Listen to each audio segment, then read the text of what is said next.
Okay. Well, I'd say today this will be my third video for the day of recording. I bandaged up my thumb since the last one after I got that little cut, but I think this would be a good time to kind of move along with these Santas a little bit, try to make a few more steps into the video and try to show you all a little more and tell you all a little more while I do it. But this time around, I think I'm going to try to do this part today. I'm going to try to carve around this line around the waist and carve up a little bit to try to make his ruffles stand out from the rest of the coat. So I kind of got out another little knife here. This the one I told you about that kind of got a little bit chipped from the time I was trying to carve locust with it. So I will say that we're going to take this little step now.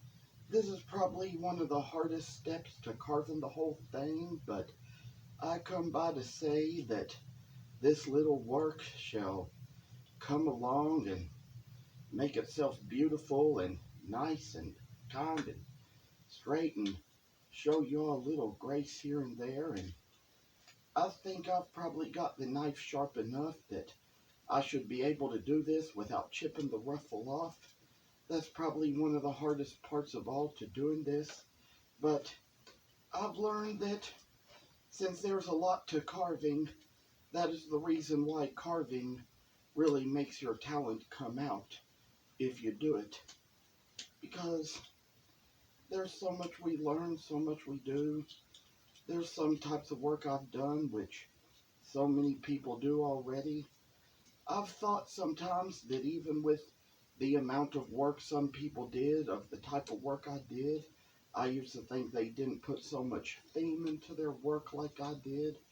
But I've just come along a little better and decided that it comes to a point where there got to be a few things I decided to stop arguing with and arguing about and try to take this project on just a little bit further and try to work alongside of it to make better things. So that's how it goes when you do this kind of work. I'd like to say little things I've seen at the Crafts Fair. I already told you all in the previous video about the deer antler towel rack thing that I bought. It was a nice little gift, nice little thing to buy, really supporting somebody's business who really needs the help out there. And I'd say this couple that I bought it from, they live on a farm. They farm sheep. So it's kind of like how it was with the lady from whom I purchased all this stuff. I mean, and I will say, of course, only from her I purchased the little deer antler rack that her husband made from sheds that they found on the farm. But one thing she mentioned was that she farms sheep and makes products out of the wool from the herd. That's a little neat thing she does, little neat thing I've noticed. And she even had there some little gnomes that she made from the wool. She kind of used other fabrics to kind of make most of the gnomes and made their little beards and hairs out of the wool. Thought that was a neat little thing to see, but one of those things that as it comes along in life, it just kind of works its way up and makes little things happen all the time, all the way. That was kind of how it worked. And that's one of the places in life where I've learned that gnomes are so popular, because they are popular right now. There's people who, to that matter, they love gnomes so much that they are hoping gnomes don't go out of style. That was how it was with one lady I talked to yesterday. I told her about the gnomes over there. She says, "Oh, I'm glad they're in style because I love gnomes." I told her about the gnomes you all have seen in other videos. I've never made a video of me carving one, but have actually kind of made the video you've seen where I have taken the water seal and put it on the one that was already carved and painted, telling her about those ones that I make to go in the garden, and she says, well, I don't have a garden. But what she did say was what I just told you all, that she loves them so much, she hopes they don't go out of style. One of the things I mentioned was that I was thinking about getting some cypress knees from which to carve some more gnomes. If you've checked out a lot of my work, you've probably seen all the Santa figures that I've carved from a couple of cypress knees. Some of these cypress knees I've just had to experiment with them. Some of them I've just kind of carved little weird things out of because they have an interesting little shape, but it's getting to the point where now that I'm getting down to business, I'm thinking that maybe after the holidays I might go on eBay and purchase a few more cypress knees from which to make some more gnomes. She said she'd love that because she loves gnomes. Maybe even that she'd buy one from me. We don't know how it's going to go. They might be pretty expensive because cypress knees are expensive themselves. There was a time when they had them for sale at the Woodcraft, and I came by and purchased a few. Then they sold out of them. It was so neat what they had there, but I'd say that, you know, if something's real popular and in style and people want it, it's likely to sell very well. So that's how it comes along with the little gnomes that I make. I see the popularity in them and how it's coming along.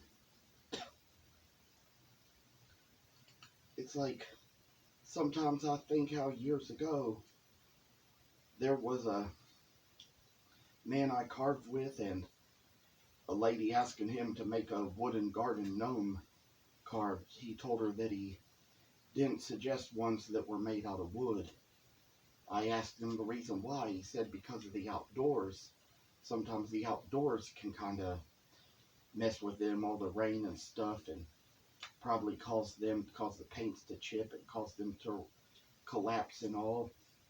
I tried to experiment with it. Made a couple of gnomes out of wood and put them in my parents' garden in the backyard, and they kind of came out so well. But I will say that they weathered. Once the little weather came in, it kind of did a little something to the paint and kind of made the paint and the finish come off, and they kind of gathered some dirt. But what I would like to share with you is there was one that I made for my sister-in-law. I mean, I actually made it, and then my mom purchased it and gave it to my sister-in-law as a gift. So that was pretty much the way that worked out, and I'd say she kind of keeps hers out in her yard and under her tree, and interestingly enough, she takes care of it, so it really doesn't get in such bad shape. Speaking of rain, I can hear the rain falling outside right now.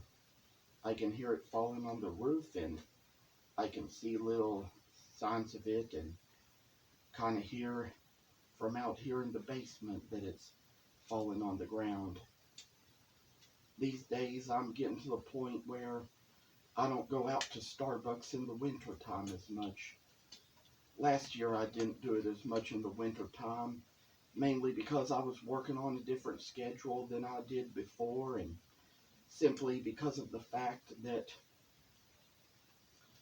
you know, I'm getting old and it was getting cold, and because they didn't have inside seating at that time because of the pandemic, it was just too cold and rainy some nights to be sitting out on the porch, on the patio, which was probably typically where I'd be whenever they didn't have inside seating open. But it just worked so well, and everything was just so taken care of.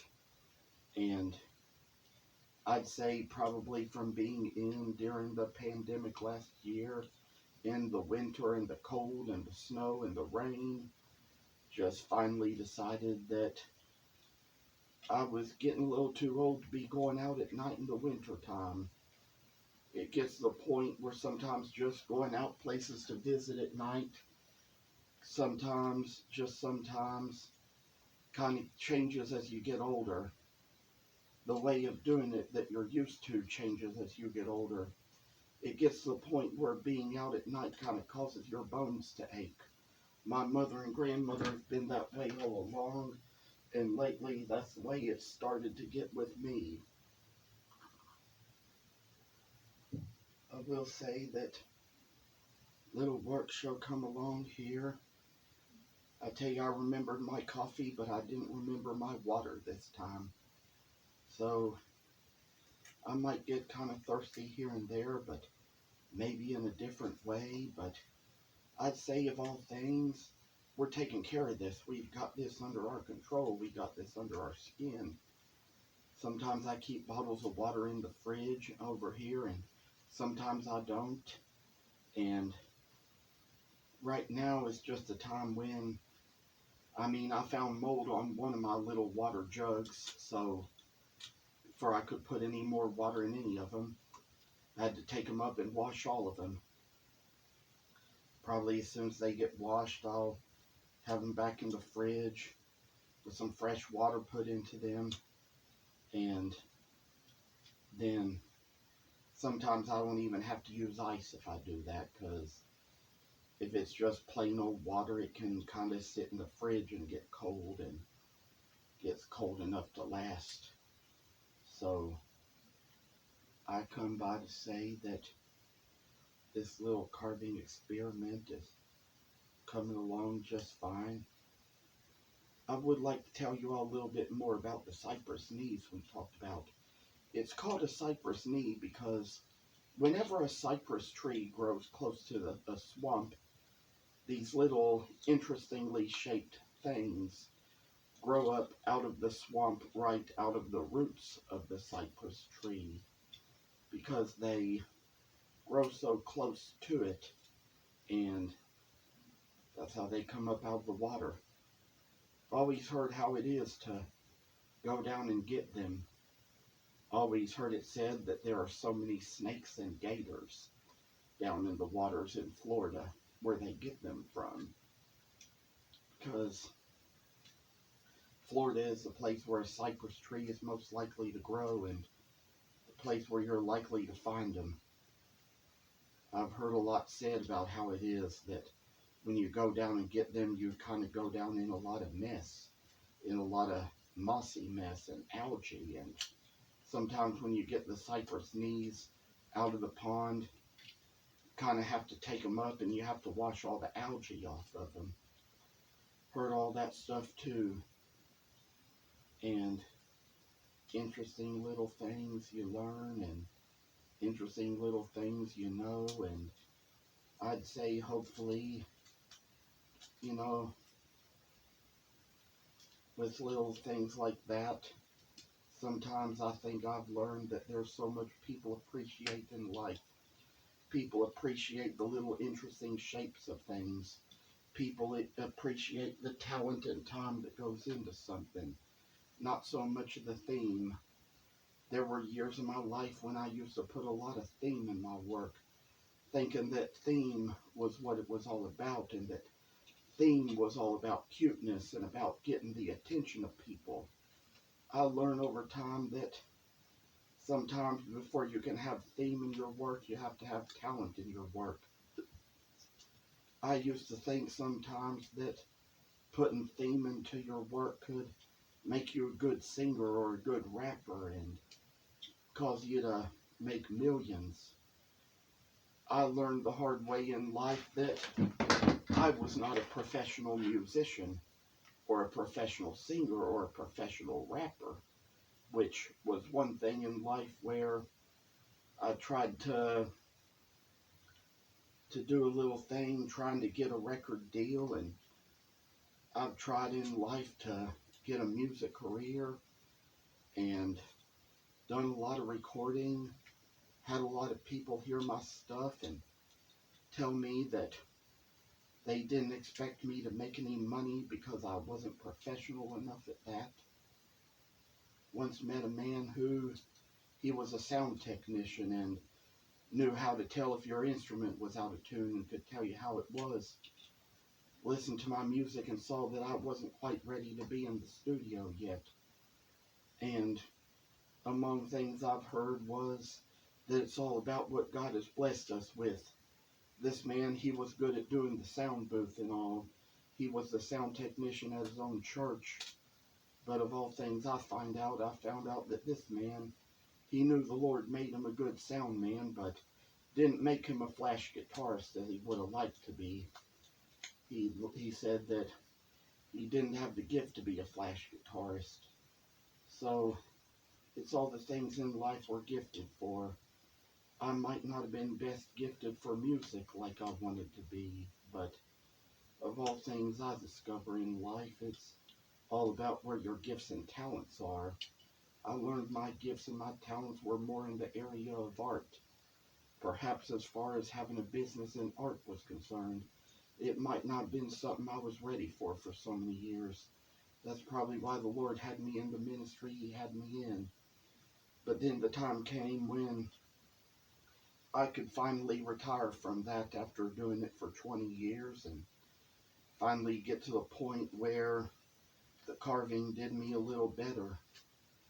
Of course, when my niece came to visit us this last week, I didn't do this, but knowing the fact that there's still a few things about playing the guitar that I still seem to remember so well from the time when I played every day, it's coming to the point where I'm just coming to see that I still have a use for that gift, because next time she comes and next time I get a chance, might consider bringing out the guitar and playing it to her.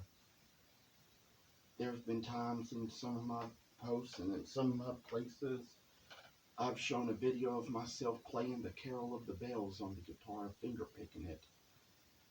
I'm telling you all, people, it's getting close to Christmas time, so that's a little information I decided to share. Sometimes, just sometimes, it's like the things you get better at or the things you'll practice longer at. I'm probably getting to a point where sooner or later I could be becoming a professional carver or a professional artist.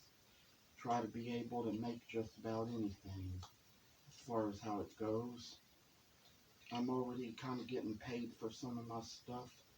My stuff is getting sold and it's out there getting money and making not millions, I'm just using little phrases here, but I will say that not even enough for a living to that matter, but really getting me more than I used to make.